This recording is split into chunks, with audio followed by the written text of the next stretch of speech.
en la lectura del testamento, la amante de mi marido se rió, solo te vas a quedar con la basura. El abogado abrió el sobre, y el impacto fue inevitable. Cuando mi suegro enfermó, nadie sabía exactamente qué esperar.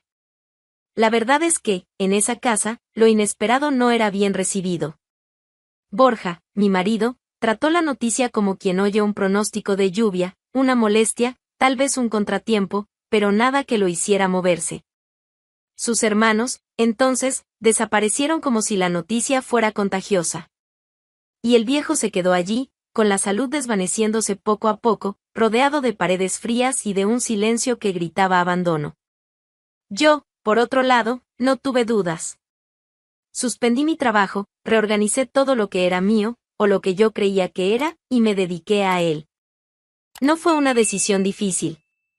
A lo largo de los años, ese hombre me había dado más afecto que cualquier miembro de su familia de sangre. Me trataba con un respeto que ni siquiera encontré en su propio hijo. Cuidar de él no era una carga. Era, lo mínimo. Los días empezaron a seguir un ritmo diferente. Me despertaba antes del amanecer, preparaba las comidas específicas que el médico recomendaba, organizaba los medicamentos, lo llevaba a las consultas, cambiaba las sábanas, limpiaba los vómitos. La rutina era dura, pero la forma en que él me tomaba la mano al terminar el baño, o cómo sonreía cuando acertaba el punto exacto del té que le gustaba, eso valía cada segundo. Borja se burlaba. Cada vez que me veía salir con una bolsa de medicamentos o llegar tarde de la clínica, se aseguraba de lanzar algún comentario. ¿Qué pasa? Ahora eres enfermera, si todavía fuera tu padre, hasta entendería ese exceso. A veces fingía que no oía. Otras, respondía con una mirada que él ignoraba. En el fondo, no le importaba. Las pocas veces que Borja se acercó a su padre en esos días fueron frías, incómodas. Hablaba poco, evitaba tocarlo. Una vez, oí al viejo preguntarle si estaba bien, si necesitaba algo. Borja respondió con un todo bien y salió del cuarto como si huyera de un compromiso. Me quedé allí, al lado de la cama, observando la mirada cansada de mi suegro. No dijo nada, pero había una tristeza muda en la forma en que giró el rostro hacia un lado. Con el tiempo, empecé a pasar más tiempo en su casa que en la mía. A veces dormía allí mismo, en el sofá de la sala, cuando tenía crisis durante la madrugada. Los médicos avisaron que el cuadro era irreversible. No dijeron cuánto tiempo le quedaba, pero que todos los cuidados harían la diferencia en su calidad de vida. Y yo me aferré a eso. Si el final era inevitable, que al menos fuera digno. Creamos una rutina silenciosa de complicidad. Él confiaba en mí. Me contaba historias antiguas, hablaba de su juventud, de las tonterías que hizo, de los errores por los que nunca pidió disculpas, ni a sus hijos. A veces hablaba de mi suegra, que ya había partido hacía tiempo. Otras veces, solo pedía que me sentara a su lado en silencio. Yo entendía. Hubo una tarde en particular. Me llamó con dificultad y dijo, Alba, tú eres la única que se quedó. Asentí. No necesitaba decir nada. Su mirada estaba llena de gratitud, pero también de dolor. Sabía que el tiempo era corto. Yo también. Me convertí en los ojos, las manos y la memoria de ese hombre. Me llamaba hija, y con el tiempo, así me sentí. Hija por elección, no por sangre. Y, al contrario de lo que muchos piensan, esa elección pesa más. Porque no viene por obligación, viene por afecto. Recuerdo exactamente la noche. Había pasado todo el día en el hospital acompañando otra batería de exámenes de mi suegro. Volví a casa después de las 10. Las piernas dolían, el cuerpo pedía descanso, pero mi mente seguía con él, si había dormido, si había comido bien, si se acordaron de darle el medicamento. Llegué y encontré la casa con las luces encendidas, algo raro para esa hora. Crucé el pasillo con cuidado, tratando de no hacer ruido. Al pasar por la puerta del cuarto, vi a Borja de pie, frente al espejo, arreglándose el cuello de la camisa con un esmero que no veía hacía tiempo. Llevaba ese perfume caro que solo usaba en ocasiones muy específicas. Aquello encendió una alerta. ¿Te estás arreglando para mí? Pregunté, con una sonrisa más forzada que sentida. Me miró por el reflejo. La comisura de sus labios se curvó, pero no en una sonrisa. Era desprecio. ¿De verdad crees eso? Respondió, girándose lentamente. Voy a salir. Tengo una cita. ¿A esta hora? Pregunté, intentando mantener la calma. Sí. Y no necesito tu aprobación. De hecho, hace tiempo que dejaste de ser una prioridad aquí. No lo entendí de inmediato. O mejor dicho, lo entendí, pero no quise aceptarlo. ¿Una cita con quién, Borja? Bufó, girando la alianza en su dedo como si ya no tuviera sentido allí. Con alguien que sabe vivir. Que entiende que la vida no es quedarse encerrado cuidando de un viejo. Tragué en seco. La sangre pareció detenerse por un segundo. ¿Me estás engañando? Engañando implica que todavía hay algo entre nosotros, ¿no crees? Dijo, con ese tono helado que usaba cuando quería cortar cualquier diálogo. Me acerqué, despacio. Aún no quería creerlo. Entonces todo esto, la distancia, las ausencias, el silencio, ¿era eso? Dio un paso al frente y, con la misma frialdad, dijo, sí. ¿Y sabes qué? La verdad es que te escondes detrás de mi padre. Finges ser una buena persona, pero en el fondo, estás esperando lo que él va a dejar. No lo cuidas por cariño. Lo cuidas por interés. Sentí el suelo firme, pero por dentro todo se deshacía. ¿Estás diciendo que estoy con tu padre por interés? Pregunté, casi sin voz. Lo estoy afirmando. No sales de esa casa por otra razón. Quieres que te mencionen en el testamento. Quieres asegurarte algo. Me quedé en silencio. Él continuó, como si hubiera guardado eso durante días. Pasas todo el día con él, como si fueras una hija dedicada. Pero no lo eres. No eres nada. Y cuando él muera, todo será mío. No te va a quedar nada, Alba. Nada. Esas palabras no fueron dichas con rabia. Fueron dichas con gusto. Como si hubiera estado esperando para soltarlas. Como si herirme fuera un premio por su propio desprecio. Yo lo cuidé cuando nadie más quiso, respondí, con la voz quebrada, pero firme. Y él me llamó hija.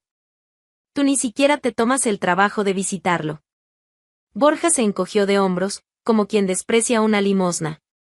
¿Y eso qué cambia? Se está muriendo. No se va a llevar nada. Y lo que deje, ya es mío por derecho. Tú solo estás tratando de asegurar migajas.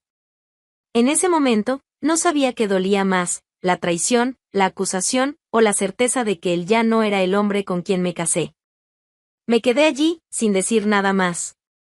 Él tomó las llaves de la mesita de noche, se miró en el espejo una última vez y, antes de salir, dijo con la tranquilidad de quien simplemente cumple una rutina, cuida bien del viejo. Puede que sí te deje algo. Nunca se sabe lo que pasa por la cabeza de un moribundo. La puerta se cerró con fuerza. La verdad tiene una forma cruel de instalarse. Después de aquella noche, Borja ya no fingió nada. Salía casi todos los días, se arreglaba como quien va a una fiesta, y apenas me dirigía la palabra. La amante ya no era un secreto. Era solo una extensión de su nueva vida, una que se empeñaba en restregarme en la cara.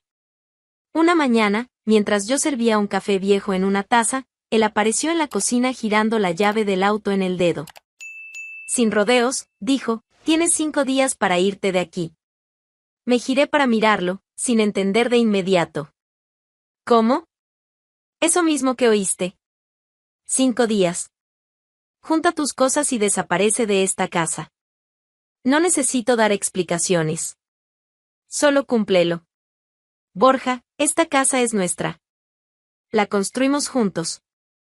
No puedes simplemente, puedo todo. Y ya va siendo hora de que aceptes que se acabó. No tiene sentido que sigas aquí.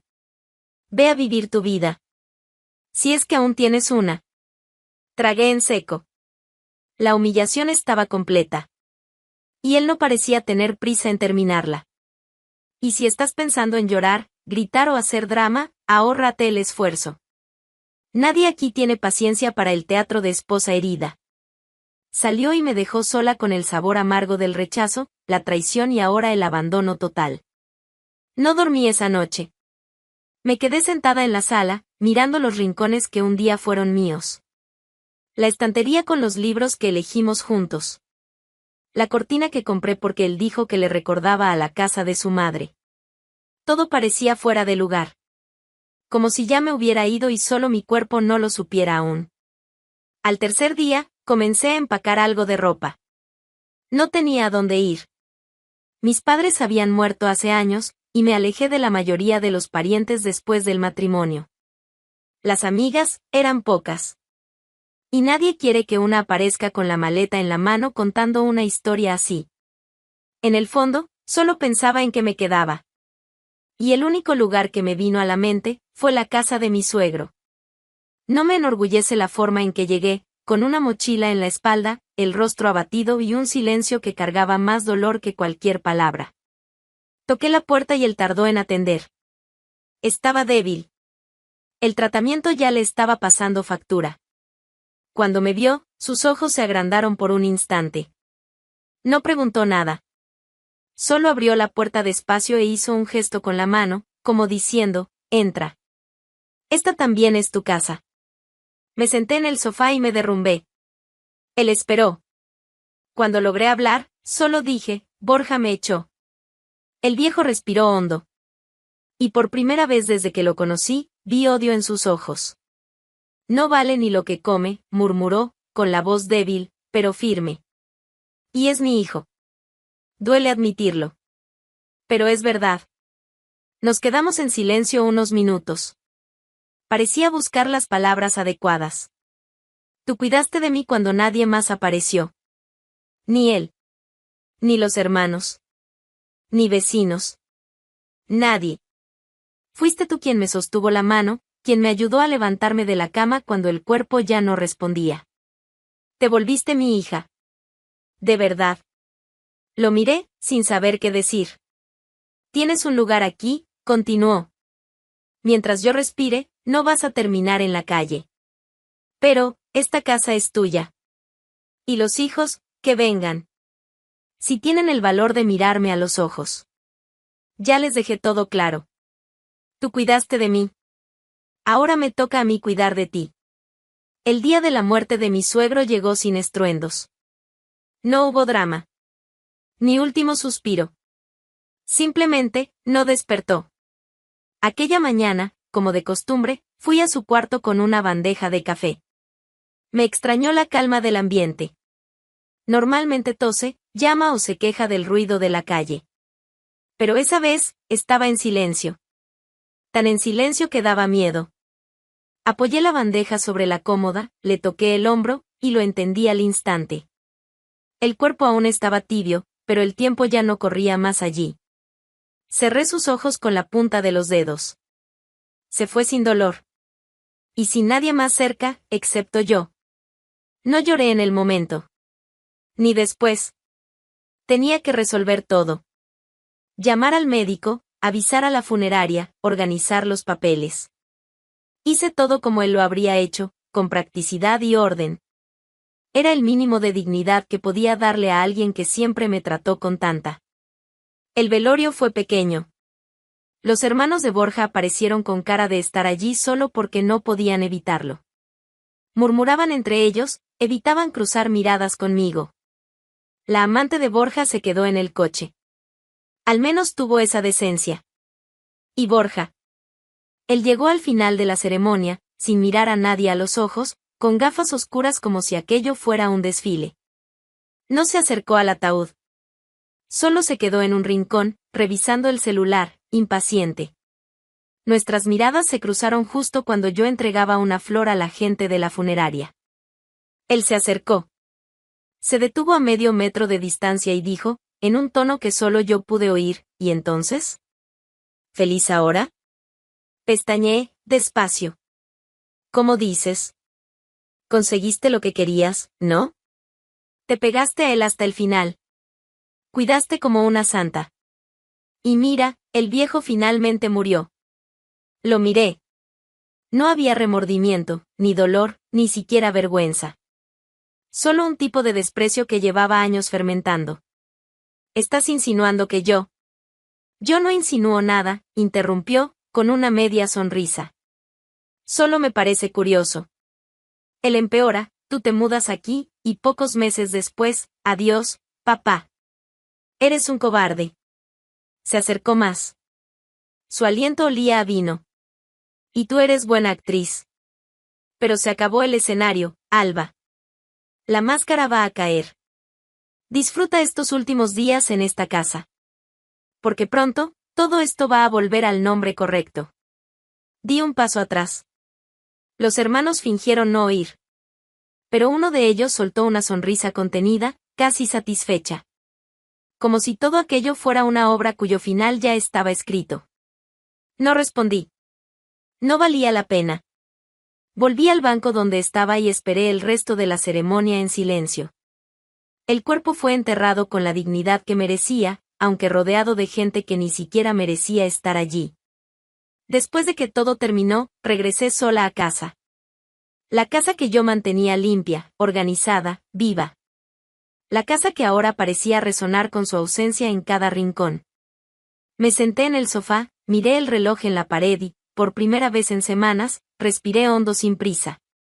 La citación llegó un jueves. Un abogado, en tono formal, pidió mi presencia para la lectura del testamento de mi suegro.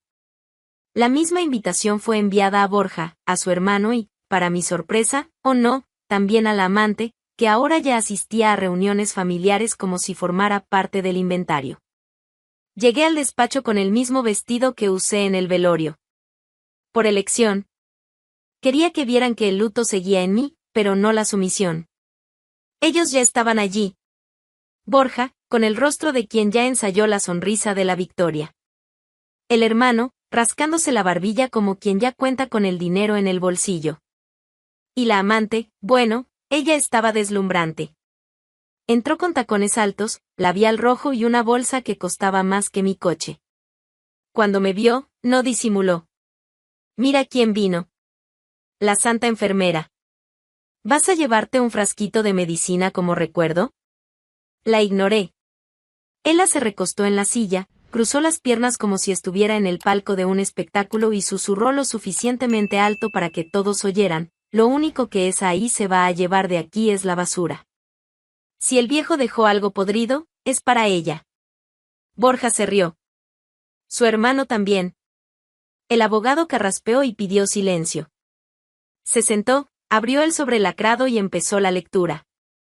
La amante puso los ojos en blanco. Vamos, que tengo una reserva a las 2. El abogado leyó con calma. Y las primeras palabras ya borraron la sonrisa de Borja. Declaro, de libre y espontánea voluntad, que todos mis bienes, casa, cuentas bancarias y demás posesiones, serán dejados a Alba. El silencio cayó como una puerta de hierro. ¿Perdón? Interrumpió Borja, ya de pie. El abogado ni levantó la mirada. Alba, quien en los últimos meses fue más hija que cualquier otro miembro de esta familia. La única presencia constante en mis últimos días.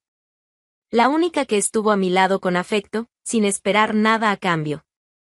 Esto es una broma, dijo el hermano, con la voz alterada. Debía de estar drogado cuando escribió eso. La amante se levantó despacio, con los brazos cruzados, y encaró al abogado. ¿Estás seguro de que ese papel es verdadero? Porque parece que alguien fue muy lista. Borja pateó la silla hacia atrás. Esto es un absurdo. Ella lo envenenó con dulzura. Le lavó el cerebro. Ese testamento está manipulado. El abogado no reaccionó. Está registrado, firmado y reconocido en notaría, con 2 testigos.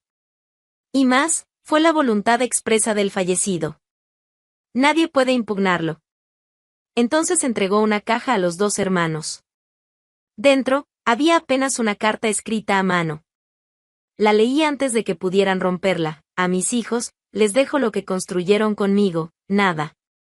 Porque no construyeron nada.